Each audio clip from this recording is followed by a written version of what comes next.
Okay, welcome to the microwave course.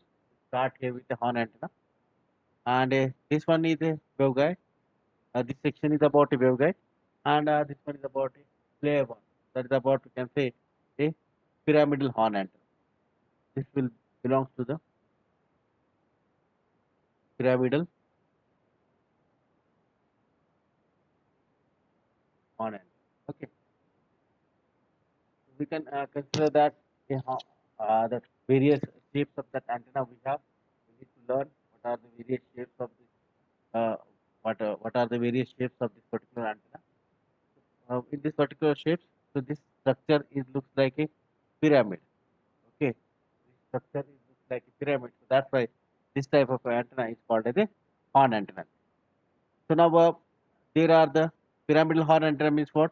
We have a waveguide that is about a rectangular waveguide. So in the case of a rectangular waveguide, if you see that this section of this waveguide, if you consider this one is about our waveguide now.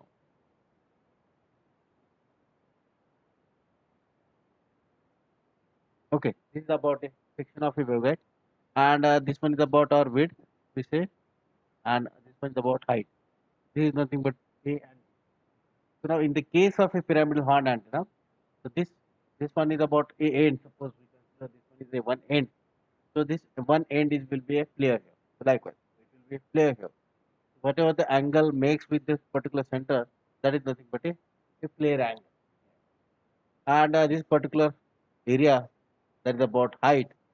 Okay, it will be common. So that's why we can say that height or this particular region or this particular area is called as a aperture.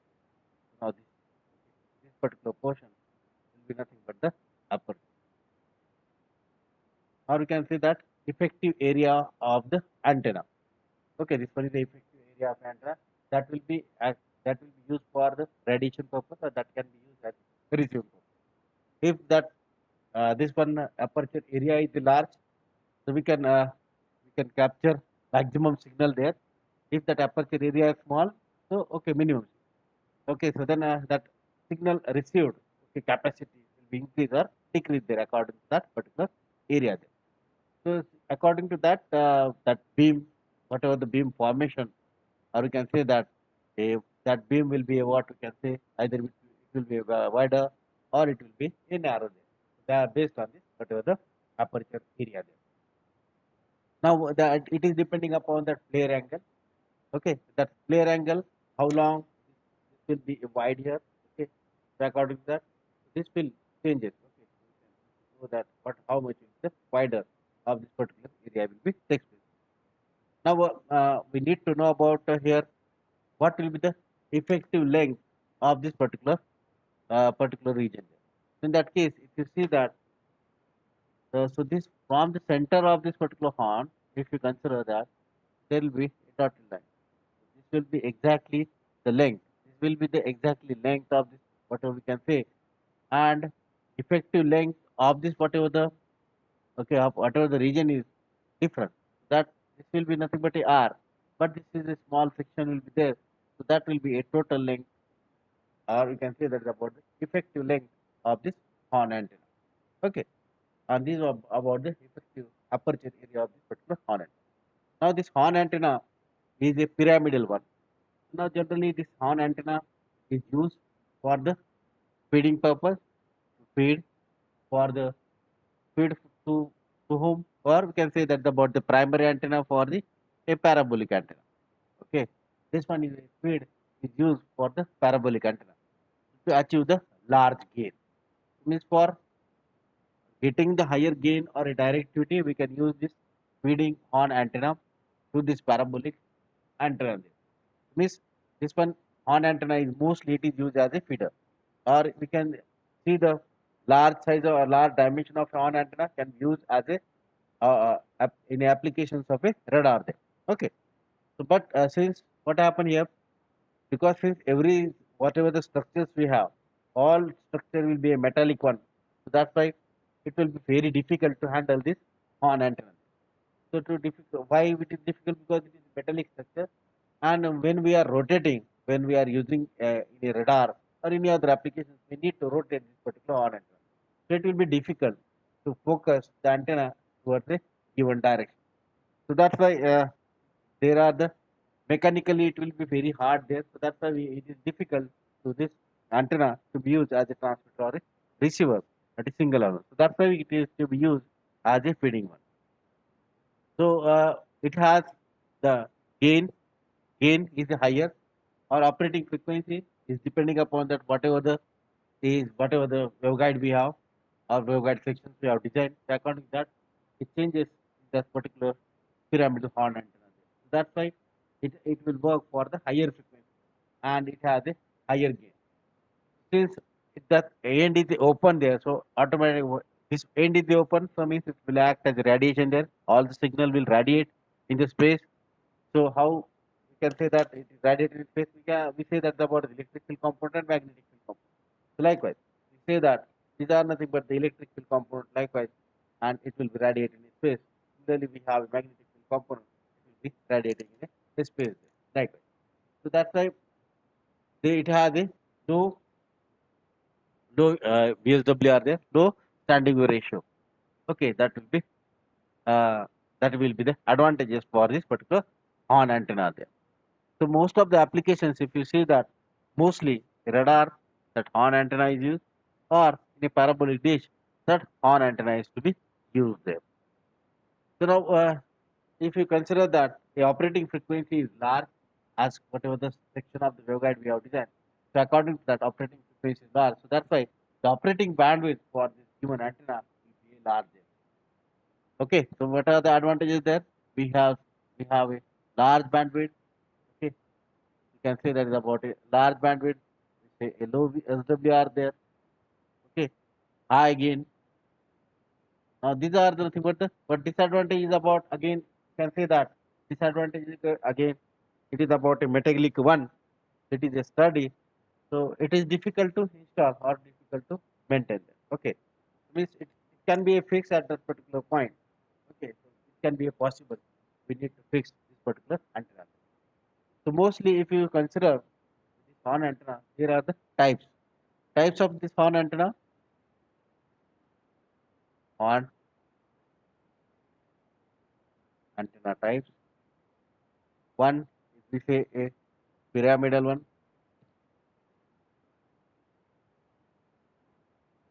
Okay, pyramidal horn antenna. Second one is about a E-sectoral, and third is about the just sectoral horn antenna. A pyramidal horn antenna. This one is about a simple one. E-sectoral and H-sectoral horn antenna means what? If you consider that in the case of a waveguide, so this one is belongs to what? Your magnetic field component.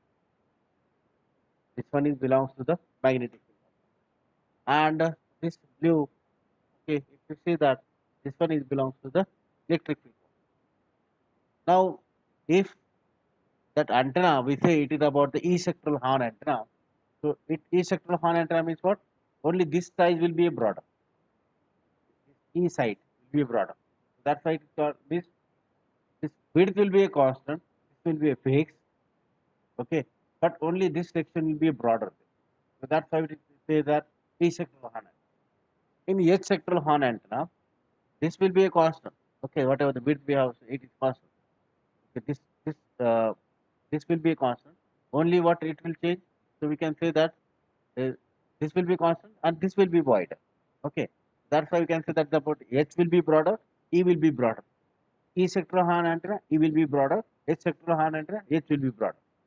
Okay, according to whatever the we can say that a this size, okay, side of this particular horn antenna, whether in which directions, okay, how your horn will be played in which direction there. So according to that, it has a type of the horn antenna. This horn flared, that flare means what? This one, okay, likewise. So suppose this one is about antenna. Flare means what? Okay, it is called as a flare. So now flare means what? This side, this flared means what? In which direction it is flared, or which vector will be flared. If here E field will be flared, so that's why E sectoral horn antenna. H field will be flared, so that's why H sectoral horn antenna. This is about H sectoral, this is about E sectoral. Okay, so this is about a flare antenna. So you can say that in which whatever the electric field component or magnetic field component is there, that will be flared in the given region or in the given mark. It is called as a E sectoral or a F sectoral horn antenna. So now we can see that what are the advantages and disadvantages. Okay, so that is about a particular question. So whenever we require a given particular field component, okay, so in that case we can use that a sectoral horn antenna. So here this one is about a pyramidal horn antenna. Okay, we'll draw here a E sectoral horn antenna and a H sectoral horn antenna. So now we consider that okay, a E sectoral horn antenna. In E sectoral horn antenna, okay, this is about wide. Okay, this is about the wide range, and this one is about the height. Okay, this one is about the height of this. Now here, so or if you consider that,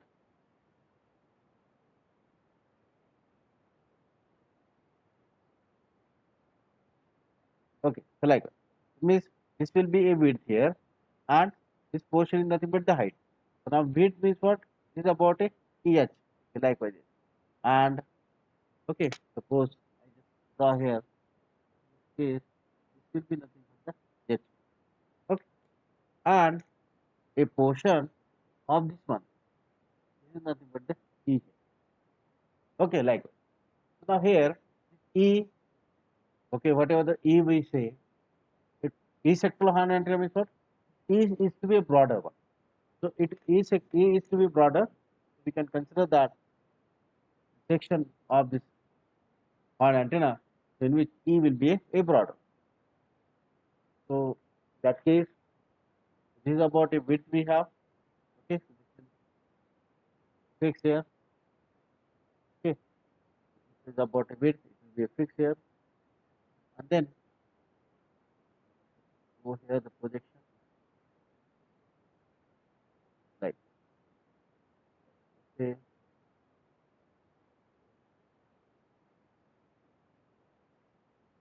okay. So this one you can say that this one is we can consider that E1 is about your electric. Okay, this one is nothing but a electric. Means here in E sectoral horn antenna, what happens? In the E sectoral horn antenna, so that there in which direction? Where we have the electric field component. This is the flared in the electric field component. The direction of the flare in the terms of the electric field component. So now in the case of a S sectoral horn antenna, okay, in the case of S sectoral horn antenna, so this is about a, this will be wide. In the case of S sectoral horn antenna, H will be wider. Here E will be wider here. Instead of that, H will be wider. Now in the case of S sectoral horn antenna, okay,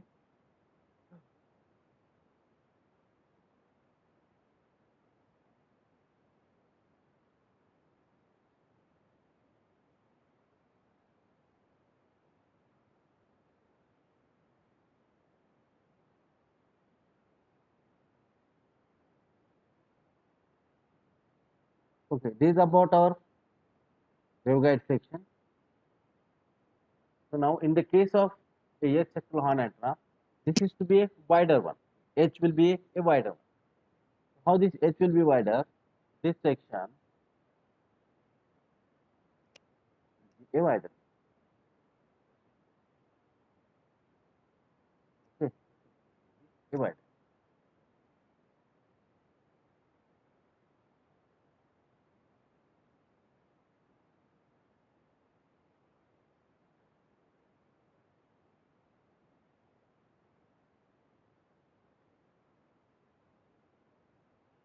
Okay, this is called as a S sectoral horn antenna.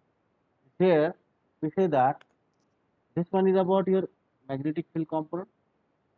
It will be a wider. That magnetic field component is a wider here. That's why it is called as a S sectoral horn antenna. So E sectoral horn antenna, H sectoral horn antenna, and a pyramidal horn. Now, for a given particular horn antenna, if you consider that this this will be becomes what you can say is about the angle, that theta angle, and that effective length is like similarly for this effective length L here, and this belongs to your flared angle, that is about the theta is about the flared angle, and this section is called as a waveguide section. Here we say this section is about a waveguide section.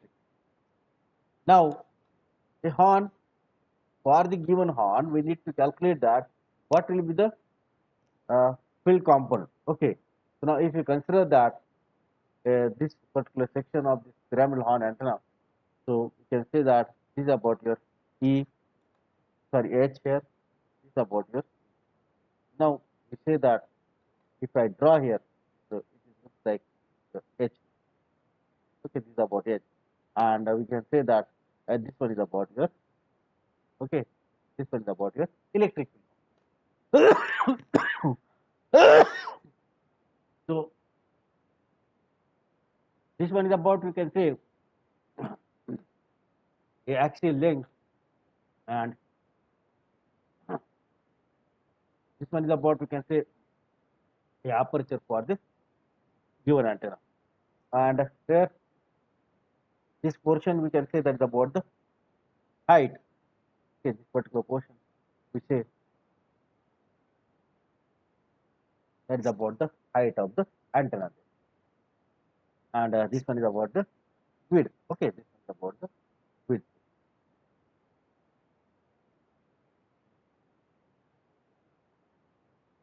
Okay, this one is about the width. This is about the height.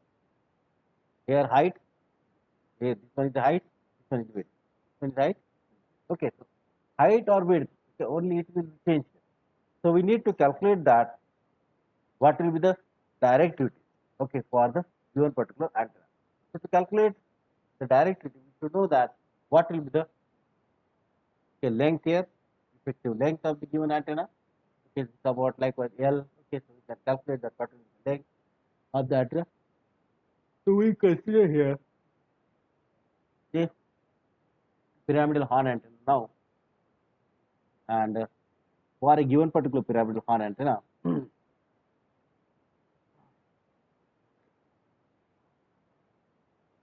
one is the center of whatever we can say pyramid here.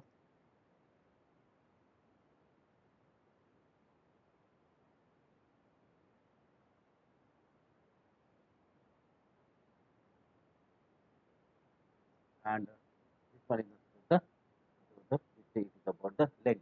Okay, and because if you consider that this L will not be a constant flow, because it is about small flare angle. That's why this becomes the L, and this is a small changes in that particular length there. Okay, this total length will be what, L plus del L. Okay, and this belongs to your aperture. Aperture means what? It is depending upon that what will be the height of this particular antenna, and this one is nothing but whatever the flare angle we have for the given particular antenna. So using this particular flare angle and all, you can calculate that what will be the effective length, or what will be the, we can say that how much will be the directivity for the given antenna. We can calculate the directivity of the given antenna, or we can calculate that what is the gain of the given antenna. So for that purpose, to understand the mathematical equations for this given antenna, so we need to use a different, okay, the different sections for this, and you can calculate that what is the directivity and the antenna. There are some equations there, so we can directly write the equations for the directivity and gain according to that, whatever the we can say okay, horn antenna, which type of horn antenna, whether it is E sectoral horn antenna or whether it will be a S sectoral horn antenna. We can calculate the directivity horn. So generally, supposed to be, if you consider that S sectoral horn antenna, okay, we have it S sectoral horn antenna. Now,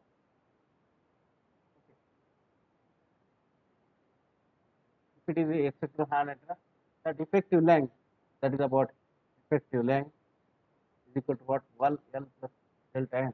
That is the length for this particular whatever the region we have. So it will be depending upon that what will be the center of this. Okay, there is nothing but is equal to whatever the what will be the L we have. Okay, and what is the aperture area. So that we can calculate that A total L plus del is nothing but what? Say L square plus A by 2, and state that whatever the length. And for the given antenna, suppose we say that RH. Okay, this RH will nothing but what? Whatever the what will be the length from the center of this particular horn antenna. Okay, so we can calculate. So this way we can calculate that different values for the antennas and all. Okay, likewise. So horn antenna, so what are the use? That is nothing but it can be used as a feeder here, and or we can say that it can be used for the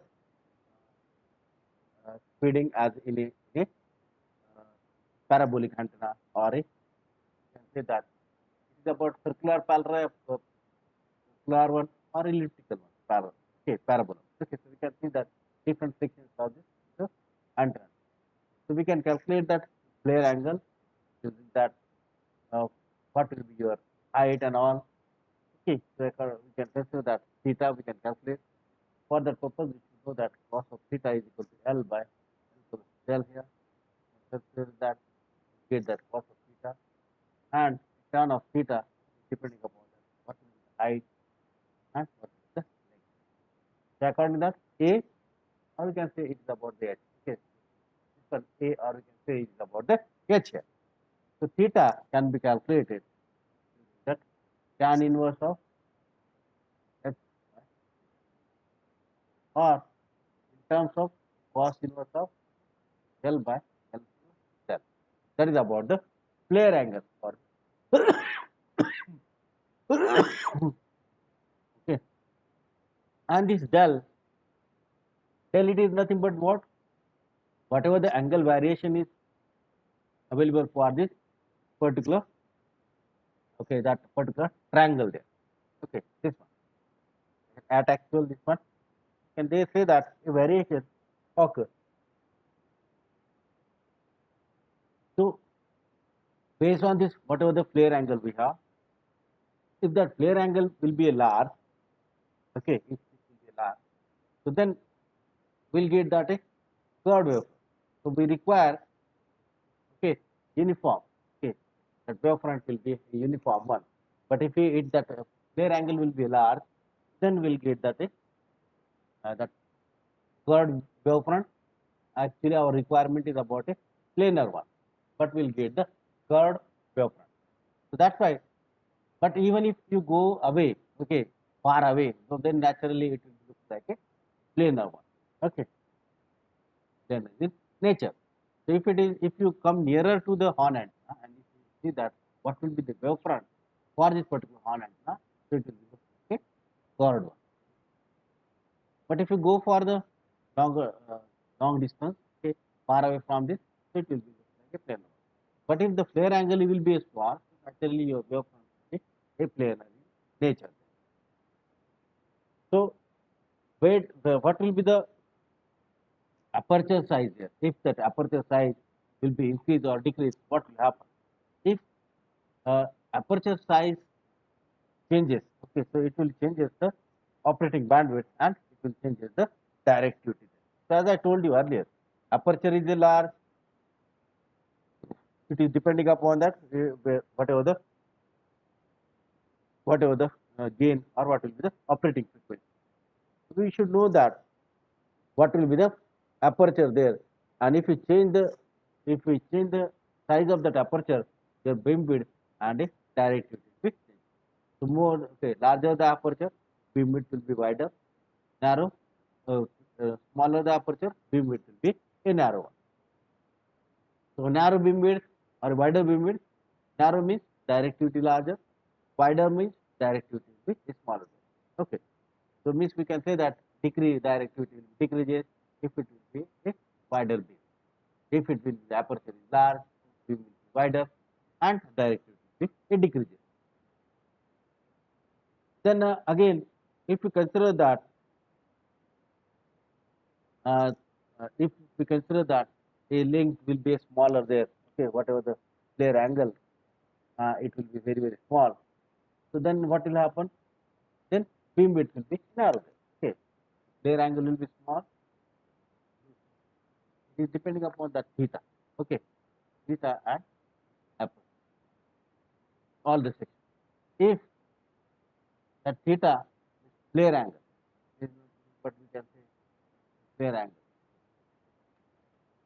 If that flare angle, if the theta is small, aperture will be small. Okay, if the theta is small, aperture will be small. In that case, what will happen? Beam width. Okay, beam width will be what? Narrow. Okay, beam width will be narrow. What about the directivity? Directivity will be so narrow beam width and directivity. If the theta will be large, the aperture will be large. In that case, beam width will be wide. Okay, we can say that wider beam width or wide beam width. Okay, so likewise. And directivity, if it is a wide beam width, so directivity decreases.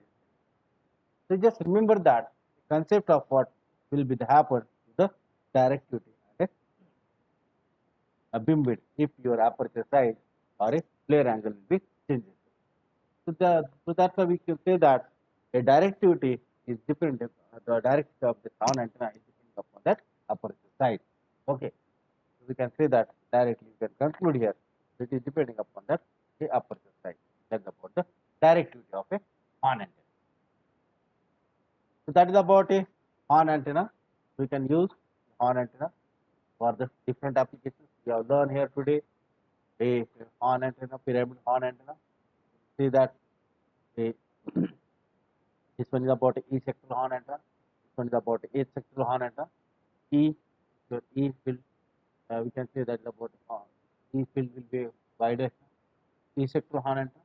Here H will be wider. So that's why it's called H sectoral horn antenna. E sectoral horn antenna or H sectoral horn antenna. Then we have seen that what will be the flare angle, and then we say that conclude whatever the aperture and the what will be the directivity of the given angle. So as I told you earlier,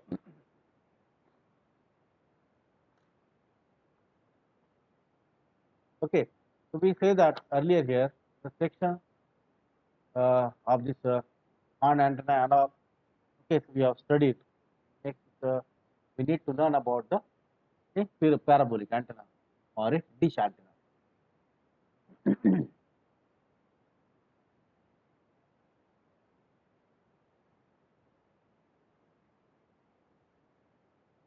Now, one more thing we need to conclude about this horn antenna.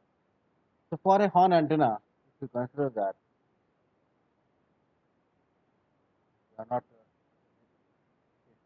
horn antenna, okay, sorry, horn antenna, a radiation pattern.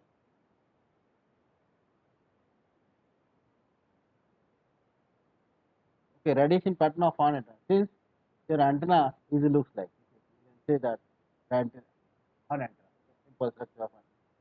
So, your signal will be directed in a given direction. Whether it will be used as a transmitter or we can say that it will be given this direction, whether it will be used as a receiver. For a transmitter or for a receiver, so if you see that how this horn antenna works, okay, if you consider that for a transmitter or a receiver, the horn antenna will be your direction in this given direction. So this is about a horn antenna radiation pattern. You will get that a unidirectional radiation pattern. Okay, this is called as a unidirectional. This is called as a unidirectional radiation pattern. So now we, so we say that aperture size is smaller or aperture size is larger. Okay. So if that flare angle is small, The radiation pattern will be likewise. If flare angle it will be a large, so radiation pattern. Even if again it will be large, so radiation pattern will be like. Okay. So now that it is depending upon, it will be totally depending upon that what will be the flare angle and what will be the aperture size. If that aperture size is a smaller, okay, likewise we will get that narrow beam and the directivity increases means the gain increases. If that aperture size is small, large, so then what will happen? That gain and directivity will be decreases. Okay. So this one we need to learn about the radiation pattern of the antenna. Directly you can relate radiation pattern of that antenna using the aperture size, or you can see that about the flare angle. Now if you consider there the radiation pattern of an antenna, okay, so now we say that just various antennas we have seen, okay, till today, that is about microscope antenna and all we have seen. So radiation pattern, if you consider for a given particular antenna, there are the types of a radiation pattern. Okay, we'll come back to the parabolic antenna later. There are various types of radiation pattern.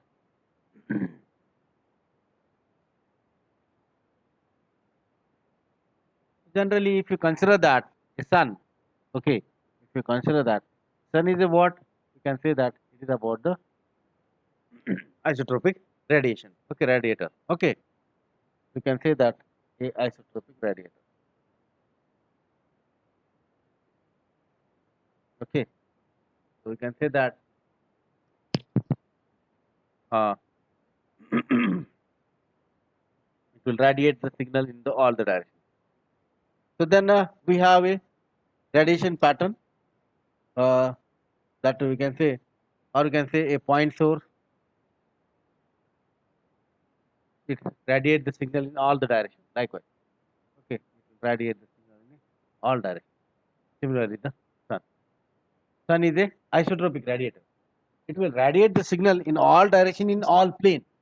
It radiates the signal in all the direction in all plane.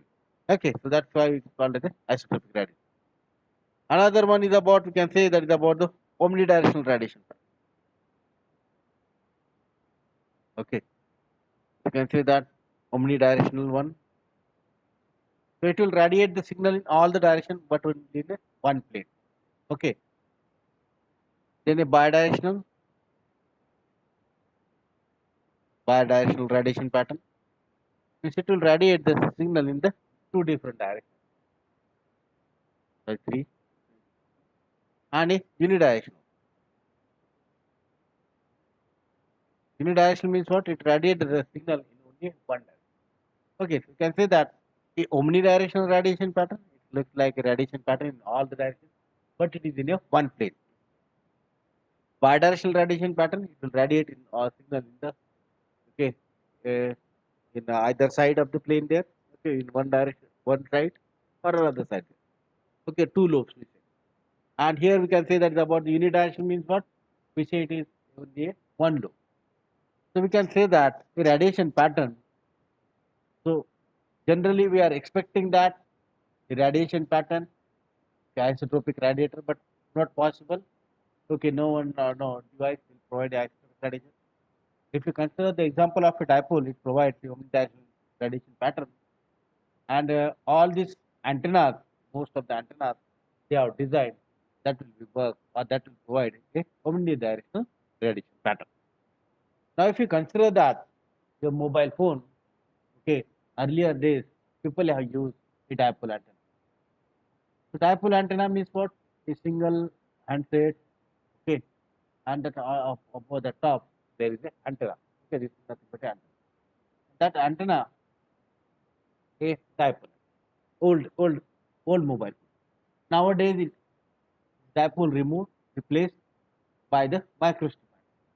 But ultimately, it will work for the whatever the omnidirectional pattern. Generally, for the dipole, if you consider that a dipole, radiation pattern is like this is about the radiation of the dipole. If you see the apple, okay, if you see the section of the apple, it will look like, okay, if you have an apple there, we can say that it's about the dipole there. So around that field is around that dipole is about the field. So this is about the apple shape. You can see that a round shape. Okay, that's about the size, or that's about the antenna. So it is based on the what will be the structure of this dipole. So according to that, the shape of the radiation pattern will be a different. Even if you can see that it will be nearer actually, very like okay this way. Okay, we can say that the radiation pattern of the antenna. So now while learning an antenna, we should know that what will be the directivity gain and what will be the radiation pattern of an antenna. To choose the antenna, okay, to choose the antenna for which applications we are choosing and what will be our requirement, whether it is unidirectional radiation pattern or a bidirectional radiation pattern or a omnidirectional radiation pattern. So according to that, you can choose the antenna. And if it is a unidirectional one, okay, or if it is a bidirectional one, then what will be the beam width? Okay, so directivity and a beam width is be considered. Okay, so this is about the antenna we say. This one is about a radiation pattern of a antenna. That is about a dipole. Now we have seen in our practical, okay, that is about a Yagi-Uda antenna. So for a Yagi-Uda antenna, if we consider that it has a basically a three elements. One is a reflector, okay. Another one is we can say that is about the active element, and then we can say that is about the director. Okay, the size of this antenna, okay, director element means we can say that we can energize this section. We can energize this element. So this one is the reflector. We can say a active element, and this one is we say that is about the director. So we can increase the more number of director here. But if you see that the size of that antenna, it will be gradually changes. It will be decreases. So more number of director, so larger the directivity, okay, higher the directivity. If you see the radiation pattern of this particular antenna, so ideally we say that it is to be expected that we'll get the radiation pattern in a one direction. But since we have a reflector, we have active element, we have a director there, we'll get a radiation pattern, small back lobes, we'll get a side lobes too. Okay, these are the side lobes.